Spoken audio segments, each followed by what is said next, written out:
Assalamu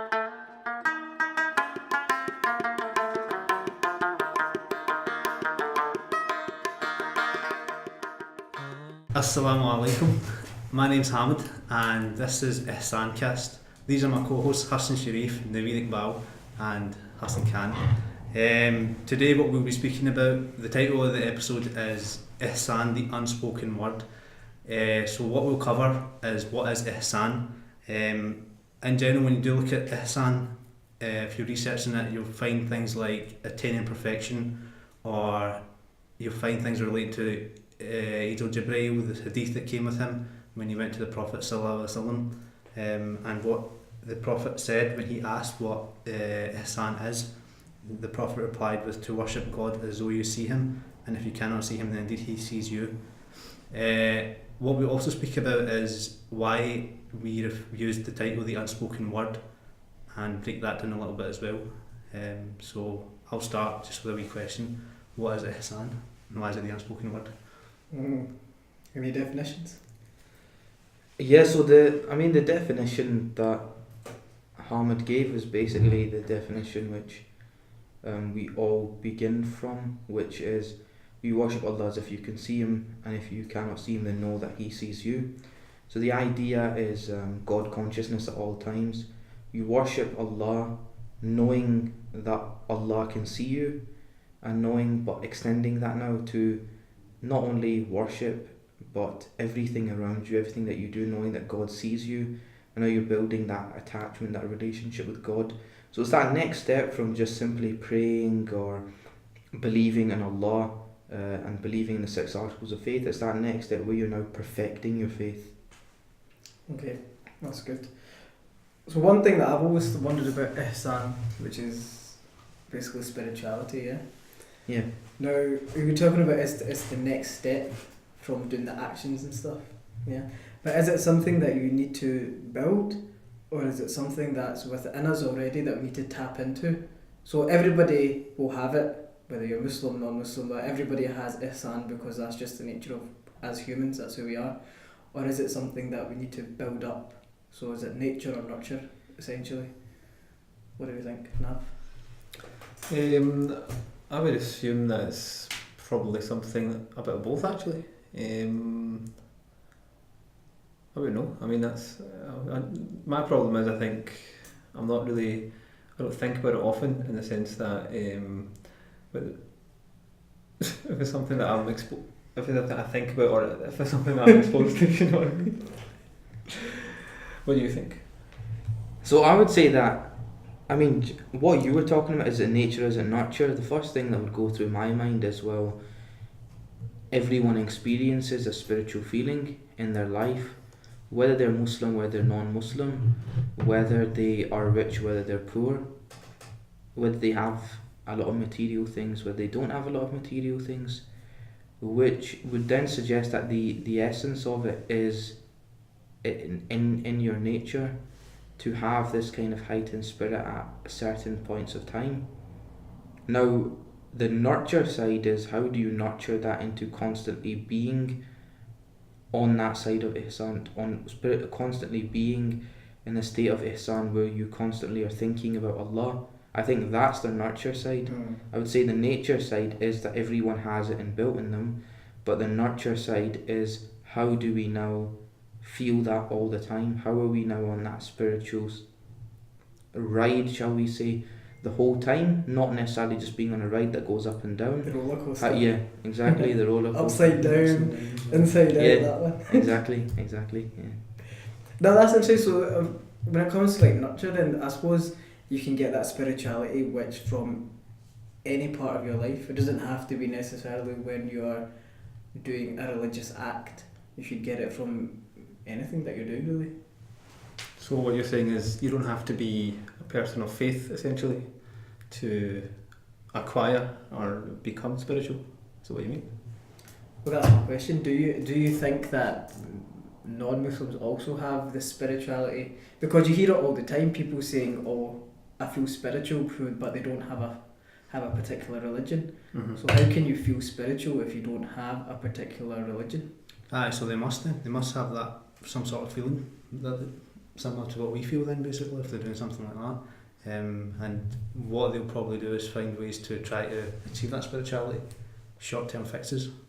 Yeah. Similar to us as well, but we'll probably do the same thing where we try to get that spiritual level. And we don't really know how to nurture it, how to make it flourish. Yeah, that's true. So I suppose that comes from where you were saying that it is inbuilt to an extent. Yeah, so it is inbuilt in the sense that, I mean, that's one of the proofs, is the fact that you were saying, you just mentioned that the fact that we have so many non-Muslims who say they're spiritual but not religious. So if they're spiritual but not religious, it means they are feeling something. They are feeling a connection with a higher being. The point is now is how do you then say, how do you transfer that into now believing in God? Or then why is believing in God and why is believing in articles of faith and everything like that necessary? Because now it's giving you a framework. Yeah. You see? Yeah. Now the religion is now giving you a framework Yeah. to build upon. That's actually the idea is that everyone can feel spiritual, but how often are you, like, what is the remedy or what is the cure to those low points? Yeah. You see, what, like, it's not constant. How do you So maintain even it? non-Muslims, yeah, they'll feel spiritual, but they'll never have that constant feeling spiritual. Yeah. The reason behind that is because that missing link is faith. Yeah, yeah, that's good. But I think as Muslims then, I think a lot of this, I never really knew what it was until recently, spiritual. I never really heard of it, or it wasn't really put to me in a way that I understood it, or I realised that it was such a big part of our faith. You know, and that's because it was never really explained to me. When I was younger, I don't know what Same with us, your yeah. guys' Same with me, experiences with it yeah. is. Some kind of thing where we're told rules and regulations, praying, reading Quran and that, but we were never really shown the spirituality part of it. We weren't told the spiritual aspects behind it, the symbolism and why you do certain things. For example, even just doing wuzu or something, like, there's a hadith, I think, that I think. keep thinking. Correct me if I'm wrong in it.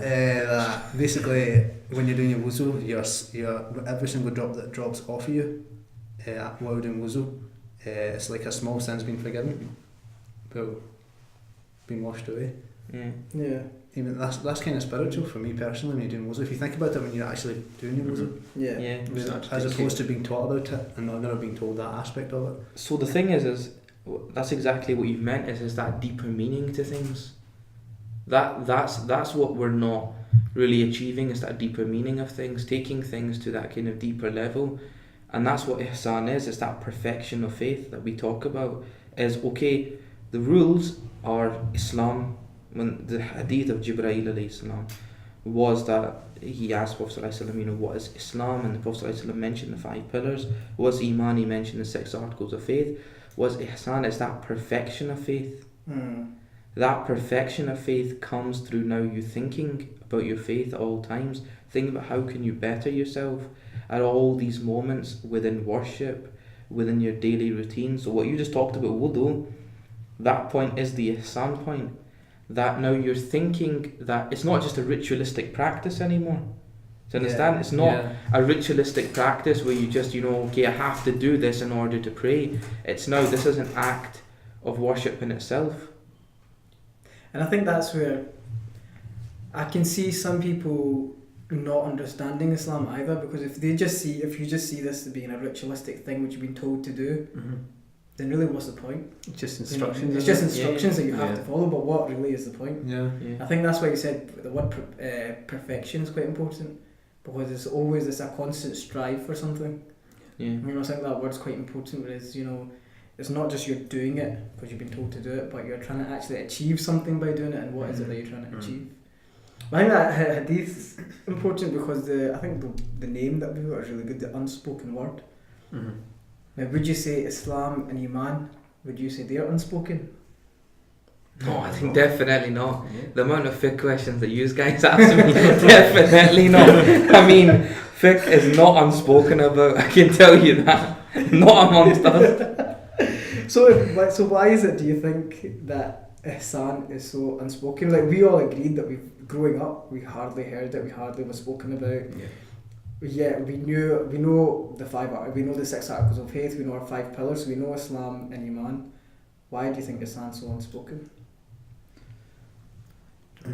I think it's the way we've been taught it. So, we spoke about this last week as well, how we went to Urdu school and we were taught in a sort of regimented way, this is how you pray, this is the rules of prayer. Like you're saying, fiqh is just spoken about a lot. So I think in that, as we've then been brought up, learning about Islam or whatever it might be, we've never really tapped into that whole spiritual side of things because it's always been rules, regulations, rules. This is how you do it. This is how you don't do it. So I would say it's just because it's the way we've started learning about Islam from a young age. Would you guys think that it's to do with potentially a lack of education, people not knowing about spirituality before us, and that being passed on to us? I would say that, especially here in this country, it's the fact is that when our forefathers came from this country, their basics were to build mosques, build masajids, do halal, get halal butchers going, get all these basic things going. That's now just been stemmed down even to us. When they would teach us, Quran and the kalamas, the classic kalamas, that namaz book which has been around for 50 years. The same thing, alright, has been thrown to us, and even now, like, we're in our 20s. That's still being thrown about. Yeah, that's still being thrown about. And the point is that it's left a very kind of reductionist version of Islam that we have, where now all people think of the religion is these rules and regulations. So I mean, when we grew up, like you said, that's all that we knew. But the thing is now it's going to that next step. It's now, how do we now get it to that next step? But we won't get it to that next step unless we don't know what it is and we don't talk about it. Yeah. Mm-hmm. Yeah, because I don't think it's a lack of education, because it's there for us to access, but it's just that it's not being filtered down. So the question is, how do we tap into it? Yeah, how do you access it? It's not that it's lost, because I think people have it. I think people still have it, but I think people have it privately, and we're not, like you said, we're not talking about it. We're not encouraging it almost either. It's not something that I found when I was growing up. It was encouraged. Yeah, or it was just not being spoken about. Surely you've got to question then, did your teachers as a child, maybe they didn't have it because of what you were saying, and I suppose they've always struggled to do these. Yeah, so I mean that like brings me on to these kind of classic cases that we have. So we had this boy in our class, right, in the mosque, and we were in primary 7 at the time, and he was a young guy, but he was quite like, liked his style, a bit like you. Only guy with a shirt on. So yeah. It's funny, everybody's always got one of these stories in it. These classes. Yeah. So everyone's got this, but this one I remember because it was just an absolute belter. But what happened was we were in the mosque, and he used to have quite a good haircut. The flick that he used to have in 2005, 2006. So we're all like young, right? We're not like 11, 12 at the time. And one day he came in and he hadn't done his wudu, so he had to take off his topee. So he takes off his topee and the imam who's teaching us looks at his head. And the imam goes, "What the hell is that on your head?" And he goes, "What do you mean?" And he's like, "This haircut that you've got, this is totally haram." And he goes, "Haram?" And he goes, "Yeah, it's uneven. What the hell have you got this gel in here for? You look like an idiot. Is this Islamic?" Alright, and the classic phrase, "Is this Islamic?" Alright, this is not Islam. Alright, so he's looking at him thinking, "Okay, what do you want me to do about that?" And he's like, "Just wait till the end." So he comes, and his mum basically comes in. And I'm like standing where the kind of shoe rack is in the mosque, and just like waiting around, lying around, thinking what's happening, what's gonna happen to him? Is he gonna get a little slap? I was slightly worried about myself, and slightly thinking, man, I could watch some guy get beaten up, basically. Right? So he was thinking, all right. So he was scared. My friend was scared. And then he said to his mum, "Listen, if he doesn't basically get this hair to a number 1 all round by tomorrow, either I'm gonna do it myself, or if you don't let me come in with the clippers and do it, then he's out of here. So as like just a straight ultimatum. All right, there's no middle ground, nothing. Such an No, aggressive no, like, reaction. oh, listen, I feel this is, Just impermissible. straight up, no messing I about. feel this is impermissible. Maybe we can do something about Yeah, this. Maybe we can make extreme. him look a bit presentable. It's like shave his hair. That's it. All right, that's it. Shave his hair. End of story. So he then comes and in the next thing he's got a number 1 all round. And so then the Imam goes, take off your topee so I can see. So he takes it off, and his head's a bit long, innit? So he's got this little kind of. Oh, he dink actually in got there. it? Aye, so he got it. He got it Oh. done. So he got it done, and he's got this little dink in there. So it looks like the little. Basically, he looks like a peanut head, right? So everyone then started calling him Peanut Head. So for the whole time, he was then called Peanut That's Head. unfortunate. And we're like 11, 12 years old at that time, so we These don't really nicknames know stick any as well better. at that age. So we're just having a laugh with him, and then eventually it kind of wears off and stuff. But after about 2 or 3 months, he leaves all of a sudden, and then because I only used to see him in mosque, not at school. I then saw him like maybe 3-4 weeks ago, just in Ramadan time, middle of Ramadan. I'm saying, how you doing? And I've not seen you around the mosque anymore and stuff, and you come with Tarawih, etc. And he goes, this is the first time that I've fasted in 8 years. He goes, since Wow. my parents stopped forcing me to fast, this is the first time I've fasted in 8 years. And I said, why? And he goes, just because the way I was introduced to Islam was this is haram, that's haram, you're not allowed to do this, you're not allowed to do that. That's all I thought the religion was, and I thought, well, if that's what the religion is, you know what, I don't want to be a part of this. Why should I just listen? And then he said that, he was listening to people like scholars like Sheikh Hamza Yusuf, etc., and he kind of fell back in love with the religion. Because there's more to it. And Yeah. alhamdulillah, but think about it, that's 8 years left, that's 8 Just years because of that later. experience as well. Yeah. Turned them away for 8 years. And the thing is, Wow. these kind of experiences never leave that person, they stay with you, and I'm sure you guys have got Yeah. similar experiences. Especially at that age, isn't it? At that age. I've had it as well in the mosque, I was telling you before, when I went in, and somebody questioned why I didn't have a topee on. He was like, you have to have a topee on, and I was like, well, why do I need to put it on? You know what I mean? But he was so, the way he came up to me, he was very aggressive, so adamant, and naturally when somebody comes up to you like That makes you He's defensive. put in the back Yeah. seat, and you kind of feel like, Yeah. I don't know, I've kind of felt like, the mosque is a place that everyone should feel welcome at.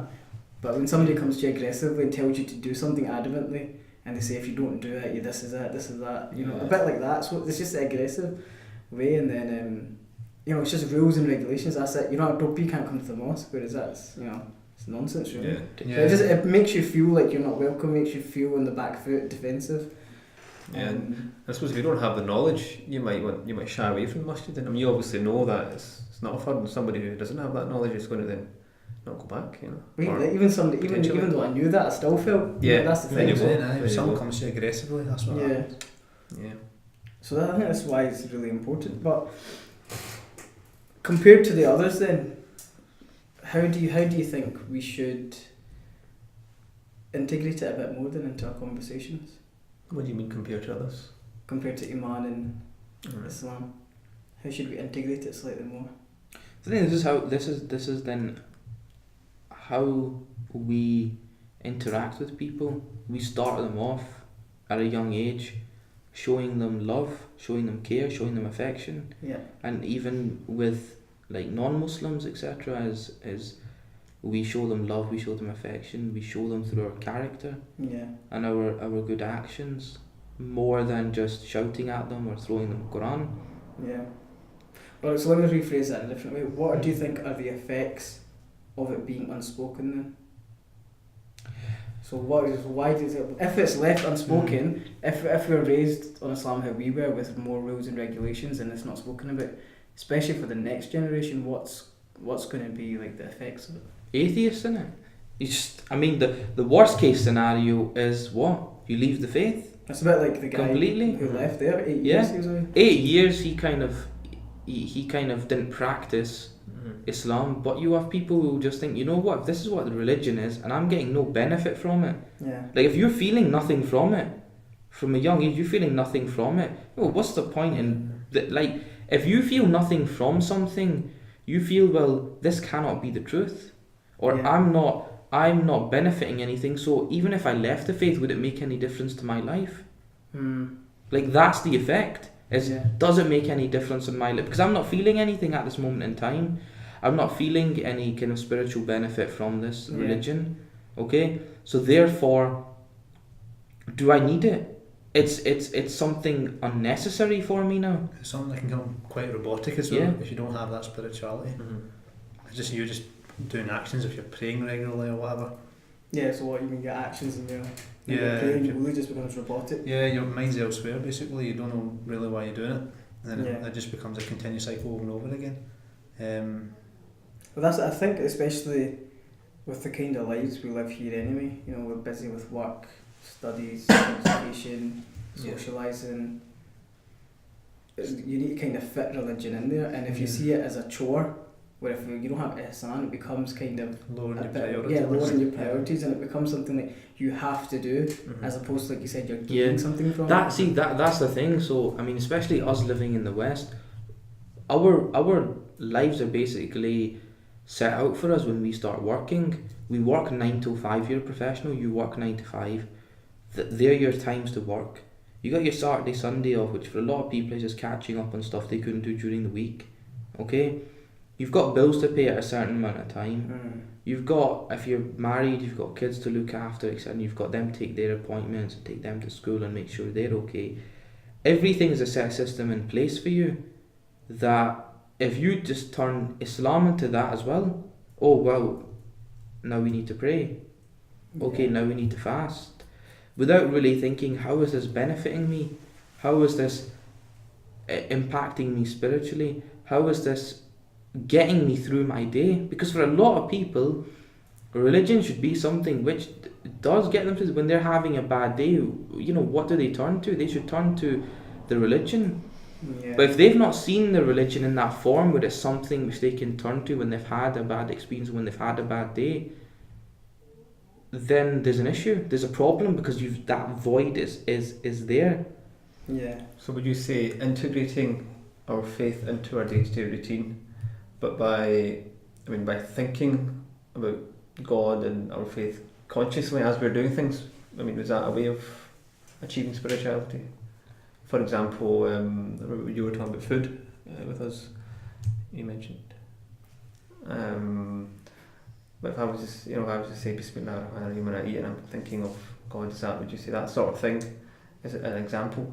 Or? Is an example, yes. So it's definitely an example of something which you can do. But the point was that all of these things are examples of things which you do, but it's about keeping them continuous. Yeah. So this goes back to the effect, the what you were talking about when it comes to effects is that if we don't show them this kind of ihsan, the first time they pray, they'll feel brilliantly.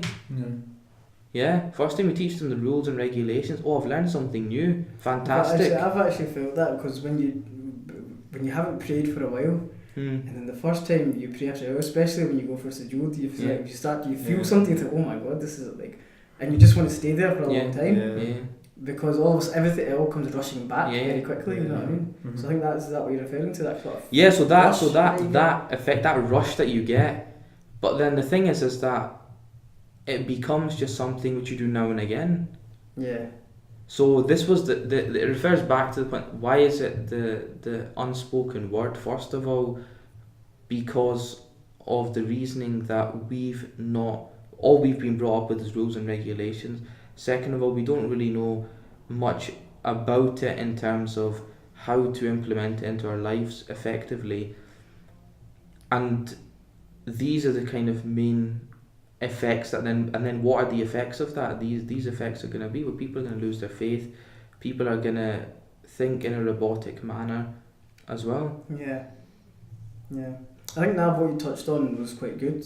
Mm-hmm. With how, but I think that's I think that'll be a whole episode in itself. Will probably be the next episode. Yeah, We'll definitely. talk about how to actually achieve spirituality, because I think Yeah. that's a huge topic It's quite a broad thing, isn't in it, to itself. cover? You Yeah. know what I mean? But I think you summed it up quite nicely. Yeah. The effects of it and what's going to happen. Mm-hmm. So I think next week if we think, well, how do we actually achieve it? Because it's one thing knowing the effects, but then I don't think it's that easy just saying, well, these are the problems. This is what's going to happen. Then go out and do it. Yeah, I think that's an issue generally with our community, is that we are very quick now to just throw problems out. That we've got this issue, we've got that issue, we've got this issue, we've got that issue. Mm-hmm. Okay, well then if you can identify the problems, let's identify some solutions as well. And it's like, all right, well, that's the hard part. Yeah. It's easy. Everyone is blaringly obvious that there's a problem that no one's talking about Ihsan. Yeah. But Even some real practical. what do we do to achieve it now? So I think definitely a kind of an episode just on that itself would be really worthwhile. I think just before we finish up today, what I was going to ask you is, so would you say that you are a spiritual person? Good days and bad days. Some days I probably will feel quite spiritual. Other days you'll just like you said, the roller coaster thing, where you'll have your ups, you'll have your downs. You'll be doing certain things, you'll be feeling a certain way. I hope it's not that you've ever been to Upton Towers and it's the one that just goes straight down. Fall off the edge. Straight down. Aye, so it just varies. For me personally. No. I would say I've only actually started, once I started learning about spirituality, after we started talking about it on Oberon and things, and after we came back, up until that point I was actually never aware that I was spiritual. I would actually go to the extent I would probably say I wasn't spiritual. Once I understood what it was, I guess, I've probably been on a bit of a roller coaster as well. I've had moments, and I've not had moments. But I've only now can I acknowledge that you know, that is what spirituality actually is, and that's how I've you know, achieved it, if I have. Yeah. You know. What about you, Hassan? I would say that I've achieved, like you've got those levels of spirituality that you feel at certain times. Same thing, up and down kind of circumstances. Continuously just kind of feeling up and down about things is. I think that's just generally the way we are at this moment in time, is to really be comfortable about ourselves is very difficult to do. Yeah. And I think that once we're comfortable about ourselves and our religion, then I think then we will be at ease with ourselves, and then it'll be easy. It's a lot easier then to connect with God.